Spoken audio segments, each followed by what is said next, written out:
राज्यामध्ये विधान परिषदेच्या 9 जागा रिक्त झालेल्या आहेत आणि प्रत्येकच पक्षाला तिथे संधी मिळणार आहे, विशेषतः महायुतीमधल्या. त्यामुळे आता कुठले कुठले पर्याय सोबत आहे, कोणाकोणाला पुन्हा एकदा आमदारकी मिळणार, बघूया संभाव्य नावांची यादी. पहिला पक्ष आहे अजित पवारांची राष्ट्रवादी आणि पहिला पर्याय आहे अमोल मिटकरी.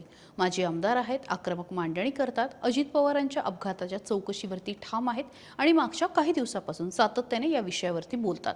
आता मिटकरी यांना सुनेत्रा पवार पुन्हा संधी देणार का, बघावं लागणार आहे. दुसरं अजित पवारांच्या राष्ट्रवादीमधलं नाव आहे आनंद परांजपे, जे माजी खासदार आहेत, मुंबई पट्ट्यातले नेता आहेत, पक्षाच्या वरिष्ठांशी जवळीक असल्याची चर्चा आहे. त्यामुळे आनंद परांजपे हा सुद्धा एक पर्याय असू शकतो. तिसरा पर्याय आहे सुरेश बिरास्तार. दादांनी शब्द दिला होता असं बोललं जातंय, त्यामुळे यावेळेस तरी संधी मिळणार का हा प्रश्न आहे. राष्ट्रवादीचे ज्येष्ठ नेते आहेत, त्यासोबतच पवार कुटुंबियांचे नातलग सुद्धा आहे. चौथा पर्याय आहे झिशान सिद्दीकी. माजी आमदार आहेत, मुंबईमधून येतात, अल्पसंख्याक चेहरा आहे, तरुण नेतृत्व म्हणून झिशान यांच्या नावाचा सुद्धा विचार होऊ शकतो. पाचवं नाव आहे उमेश पाटील. संजय खोडकेंच्या ऐवजी त्यावेळेस उमेश पाटील यांचं नाव फिक्स झालं होतं, पण ऐनवेळी खोडकेंना संधी देण्यात आली आणि यांची संधी हुकली होती. सोलापूर जिल्हा आणि पश्चिम महाराष्ट्रातनं जर संधी द्यायची असेल तर उमेश पाटील यांच्या नावाचा सुद्धा विचार होऊ शकतो. यानंतर बघूया 2 जागा असलेले एकनाथ शिंदे हे शिवसेनेमधून कोणाकोणाला संधी देतात. पहिला पर्याय आहे नीलम गोरे. नीलम गोरे यांचं नाव जवळपास फिक्स असल्याचं बोललं जातं, मात्र त्यामध्ये सुद्धा ऐनवेळी बदल होऊ शकतो, कारण हे राजकारण आहे. ज्येष्ठ महिला नेत्या आहेत नीलम गोरे, त्यासोबत माजी उपसभापती आहेत, अनेक वर्ष परिषदेचा अनुभव आहेत. दुसरं नाव आहे शीतल म्हात्रे. शीतल म्हात्रे यांचं नाव मागच्या वेळी सुद्धा चर्चेत होतं. शिवसेनेच्या प्रवक्त्या आहेत, आक्रमकपणे आपली भूमिका मांडत असतात, आक्रमक महिला नेतृत्व म्हणून सुद्धा शीतल म्हात्रे यांना ओळखलं जातं. समाज माध्यमांवर बऱ्यापैकी ॲक्टिव्ह असतात. शीतल म्हात्रे मुंबई पट्ट्यातून येतात, त्यांच्या नावाचा सुद्धा विचार होऊ शकतो. तिसरं नाव आहे कॅप्टन अभिजित अडसूळ. आनंदराव अडसूळ शिवसेनेचे ज्येष्ठ नेते आहेत, त्यांचे पुत्र आहेत अभिजित अडसूळ. यासोबतच विदर्भाला त्यांच्या रूपाने एक प्रतिनिधित्व मिळू शकतं, त्यामुळे त्यांच्या नावाचा विचार सुद्धा शिंदे करू शकतात. चौथं नाव जे शिवसेनेमधनं कदाचित यांना सुद्धा संधी मिळू शकते आणि ते नाव आहे रोहित टिळक. रोहित टिळक यांच्या रूपाने पुण्याला प्रतिनिधित्व मिळू शकतं, त्यासोबत पश्चिम महाराष्ट्राला सुद्धा एक प्रतिनिधित्व मिळू शकतं. प्रसिद्ध टिळक घराण्यातून रोहित टिळक येतात. यापूर्वी राज्यसभेवर सुद्धा रोहित टिळक यांचं नाव फायनल झालेलं होतं, मात्र त्यावेळी शरद पवार यांचं नाव आलं आणि निवडणूक टाळण्यासाठी रोहित टिळक यांना थांबवण्यात आलं, अशी सुद्धा चर्चा आहे. त्यामुळे रोहित टिळक यांच्या नावाचा विचार सुद्धा एकनाथ शिंदे करू शकतात. आता सगळ्यात महत्त्वाचं म्हणजे ह्यावेळेस भाजपच्या 4 जागा रिक्त झालेल्या आहेत, मात्र भाजपला 5 जागांवरती संधी आहे असं बोललं जातं.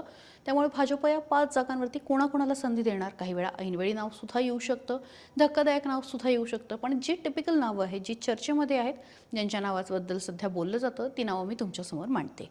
यातलं पहिलं नाव आहे राम सातपुते. राम सातपुते हे भाजपचे माजी आमदार आहेत, तरुण नेतृत्व आहे, पश्चिम महाराष्ट्रातून प्रतिनिधित्व करतात आणि त्यामुळे राम सातपुते यांचं नाव सुद्धा चर्चेमध्ये आहे, त्यांनाही संधी मिळू शकते. दुसरं नाव आहे रणजित सिंह निंबाळकर. माजी खासदार राहिलेले आहेत. जर राम सातपुतेंना संधी मिळाली तर कदाचित निंबाळकरांना मिळणार नाही, कारण दोघंही एकाच भागातून येतात. जर निंबाळकरांना मिळाली तर वाईस वर्षा राम सातपुतेंना मिळणार नाही, कारण एकाच भागातनं 2-2 प्रतिनिधित्व भाजप देईल याची शक्यता खूप कमी आहे. तिसरं नाव आहे केशव उपाध्ये. अनेक वर्षापासून खरं तर त्यांच्या नावाची चर्चा होते. भाजपमधलं इच्छुक नाव आहे, भाजपचे प्रवक्ते आहेत, भाजपची बाजू अनेक वर्ष झाले माध्यमांमध्ये मांडत असतात आणि केशव उपाध्ये यांना यावेळी तरी संधी मिळणार का, हा सुद्धा एक प्रश्न विचारला जातोय. चौथं नाव आहे माधवी नाईक. ठाण्याच्या माजी नगरसेविका राहिलेल्या आहेत, सध्या पुन्हा ॲक्टिव्ह झालेल्या आहेत. मधल्या काळामध्ये त्या तेवढ्या सक्रिय नव्हत्या, पण माधवी नाईक यांना आता प्रदेशवरती सुद्धा संधी देण्यात आलेली आहे, त्यामुळे त्यांच्या नावाची सुद्धा चर्चा होते. महिला नेतृत्व म्हणून माधवी नाईक यांना संधी मिळू शकते. पुढचं नाव आहे संजय किणीकर. संजय किणीकर हे माजी आमदार आहेत, परिषदेचा त्यांचा अनुभव आहे. नुकतेच जे आमदार रिटायर्ड झाले त्याच्यामध्ये संजय किणीकर यांचं नाव येतं. मराठवाड्यातून येतात किणीकर आणि मराठवाड्यामधनं जर का भाजपला प्रतिनिधित्व द्यायचं असेल तर कदाचित पुन्हा एकदा किणीकरांना संधी मिळण्याची शक्यता आहे. पाचवं नाव आहे राजेश पांडे. पक्षामध्ये विशेषतः पश्चिम महाराष्ट्रामध्ये संघटनेसाठी मोठं काम करतायत राजेश पांडे. राजेश पांडे यांच्या नावाची यापूर्वी सुद्धा चर्चा झालेली होती. त्यांच्या संघटनेच्या कामाचं अनेकदा कौतुक होतं. रिझल्ट देणारे नेते म्हणून सुद्धा पांडे यांचं नाव घेतलं जातं, त्यामुळे राजेश पांडे यांना सुद्धा संधी मिळू शकते. पुढचं नाव आहे सुरेश हळवणकर. पश्चिम महाराष्ट्र विशेषतः कोल्हापूरमध्ये कार्यरत आहेत हळवणकर आणि यापूर्वीची त्यांची संधी ही थोडक्यात हुकलेली आहे. त्यामुळे त्यांची नाराजी दूर करायची असेल किंवा त्यांना परत संधी द्यायची असेल तर पक्ष त्यांचा विचार करू शकतं. यानंतरचं पुढचं नाव आहे विवेक कोल्हे. अजित पवारांचे आमदार असलेल्या आशुतोष काळेंच्या आमदारकीसाठी त्यांना थांबवण्यात आलेलं होतं. पक्षाच्या सांगण्यावरनं ते लढलेले नव्हते, त्यामुळे त्यांचं पुनर्वसन करण्याची वेळ येऊ शकते आणि म्हणून भाजप विवेक कोल्हेंना संधी देऊ शकतं. तर ही होती संभाव्य विधान परिषदेसाठीची नावं.